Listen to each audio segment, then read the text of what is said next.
Всем привет!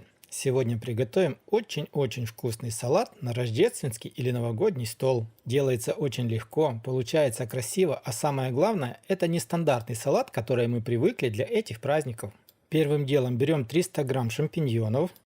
Их нужно будет нарезать на довольно-таки крупные куски. Чем крупнее куски у вас получится, тем будет вкуснее. Ну и после того, как вы измельчили полностью все шампиньоны, их нужно будет обжарить на сковороде самым любимым для вас способом, с любимыми вашими специями. Обжаренные грибы отставляем в сторонку до полного остывания. Берем одну банку шпрот и перекладываем все шпротины в отдельную тарелку, так, чтобы все масло осталось в банке.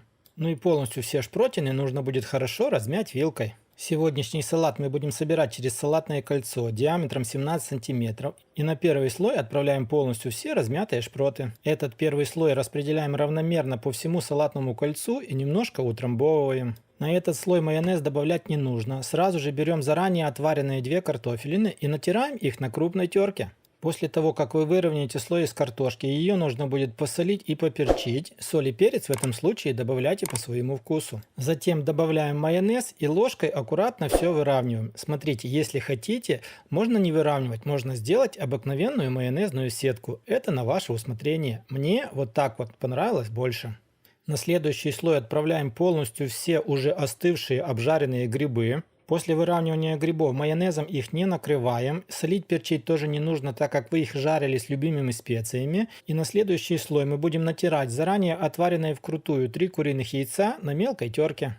После выравнивания яиц их нужно будет посолить и поперчить. Соль и перец в этом случае добавляйте по своему вкусу. На яйца добавляем майонез и опять ложкой майонез нужно будет разровнять. Кто-то в этом случае скажет, что яйца можно было заранее смешать с майонезом и после этого сделать слой из яиц. Если вам так удобнее, делайте так, но мне было удобнее сделать именно так, как в ролике. Плюс после приготовления меньше мыть посуды. На следующий слой берем одну отваренную морковку, ее нужно будет полностью всю натереть на мелкой терке. Морковка в этом случае должна быть не маленькая. Слой из морковки тоже нужно будет посолить и поперчить по своему вкусу. На морковку также добавляем майонез. И его тоже нужно хорошо разровнять ложкой. Далее нам понадобится небольшой пучок зеленого лука. Его нужно будет хорошо измельчить. Смотрите, если вы не любите зеленый лук, его можно заменить либо укропом, либо петрушкой. Измельченный лук у нас будет следующим слоем. И самое главное, наверх на лук майонез добавлять не нужно. Ну и на последний слой нам понадобится 50 грамм твердого сыра. Его нужно будет натереть на верхушку салата на мелкой терке. Ну и после того, как вы выровняли слой из сыра, салат остается всего лишь украсить. Я придумал вот такой вот красивый зеленый веночек из укропа. Ну и чтобы подчеркнуть, что этот салат со шпротами, на верхушку салата я уложил 2 красивые рыбки. В самом конце аккуратно снимаем салатное кольцо. После этого салату нужно дать настояться хотя бы 2 часа, но лучше, если он будет пропитываться намного больше, так он станет только вкуснее.